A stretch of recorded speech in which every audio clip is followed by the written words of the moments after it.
There's this invisible system that's been quietly hijacking your brain. It's draining your ambition and turning all your big goals into a maybe tomorrow kind of thing. But what if there was a way to actually take back control? Well, today we're going to break down the full dopamine detox protocol, the one that really works to reset your brain and, honestly, just make life feel exciting again.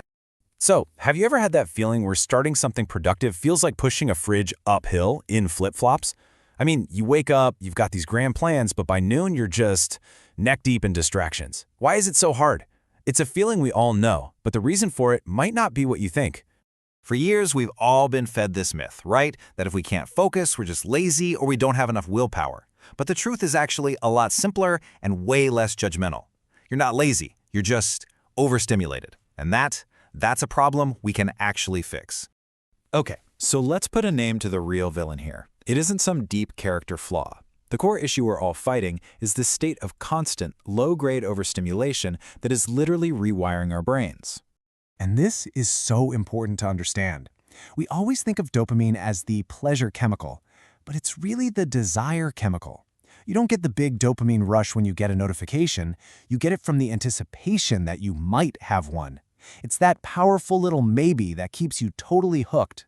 So when you're constantly feeding your brain dopamine from these super easy sources, endless scrolling, junk food, it just fundamentally lowers the bar for what feels rewarding. All of a sudden, hard work feels pointless and difficult tasks feel impossible. Your brain's reward system has basically been trained to want the mental equivalent of fast food. All right, so to really get how we're going to fix this, we need to look at the two very different ways we get that dopamine hit, because this is where the battle for your focus is either won or lost. And this table just lays it out perfectly. On one side, you've got cheap dopamine. This comes from scrolling, junk food, stuff that's instant, requires zero effort, and honestly, it leaves you feeling empty. But on the other side, you've got earned dopamine. This is the stuff that comes from deep work, from exercise, from actually building a skill. It takes effort, for sure, but the feeling you get is deeply fulfilling and motivating. And this brings us to this critical battle that's happening inside your head. See, there are two versions of you fighting for control. There's the overstimulated you that just wants comfort and cheap dopamine, and then there's the focused you that thrives on earned rewards. And here's the kicker. Whichever version you feed dopamine to is the one that wins. The whole goal here is to finally start rewarding the right one.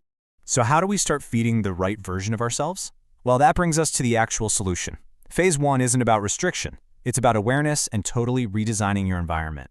We have to see the problem clearly before we can simplify our way out of it. Okay, and this is where you have to be brutally honest with yourself. I mean, really, take a second and ask, where is my dopamine actually coming from? Is it from all the cheap, easy sources, or is it from things that genuinely move my life forward? Just acknowledging this, that's the first real step. I mean, just think about this quote for a second. It's so powerful. We think we're in complete control, but our surroundings, they're quietly pulling the strings on most of our actions. If your phone is always within arm's reach, of course you're going to reach for it. If your workspace is chaos, your mind is going to be chaos. So how do we actually take control back from our environment? It's 3 simple steps. First, you strip the noise. Clear your desk. Get your phone out of your workspace. Second, you showcase the essentials. Put your journal where your phone used to be. Leave your workout clothes out. You have to make the right choice the easy choice. And third, you align your space with the person you actually want to become. All right, now we're getting to the core of the protocol. This is where we reset your brain back to its factory settings. That clear-headed, motivated version of you that's been buried under years of overstimulation. Just 7 days. That's all it takes to start retraining your brain. The goal here is to show your reward system that there are way better things to crave than just constant, artificial stimulation. Listen up, because this is the single most important rule of the entire detox. For the next 7 days, absolutely no cheap, artificial dopamine for the first 3 to 5 hours of your day. That means no social media, no junk food, no mindless entertainment. It's going to feel a little itchy at first, but that's the point. You're breaking the cycle. So what do you do instead? This table gives us the whole structure. Your morning is for low dopamine activities that build momentum. Go for a walk, plan your day, do a workout.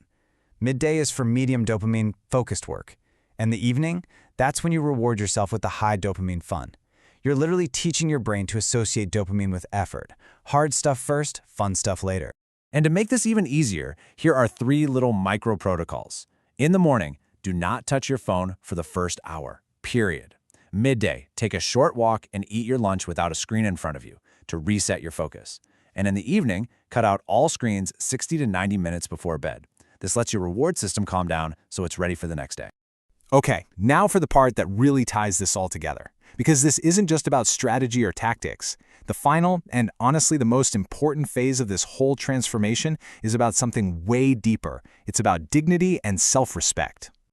The thinking behind this is that every real transformation eventually hits this wall. It's not about a lack of knowledge. It's that deep down, our actions will always align with what we believe we deserve. If you see yourself as someone who wastes potential, you will act like it, even if you know better. And this is the question that changes everything. It reframes the entire challenge. It stops being about forcing yourself to be disciplined, and it starts being about acting in a way that honors the person you want to become. It shifts your motivation from struggle to self-worth. So what this really means is that you're not trying to add some new trait called discipline. You are simply raising your personal standard. And once you start respecting yourself at a higher level, you automatically start refusing to engage with things that hold you back. It becomes an act of dignity, not a chore. And that kind of leads us to the final question to think about. What happens when you follow this long enough that discipline is no longer something you have to strive for, but it just becomes your default state of being? That's the part most people never get to experience, but it's the ultimate prize of taking back control of your own brain.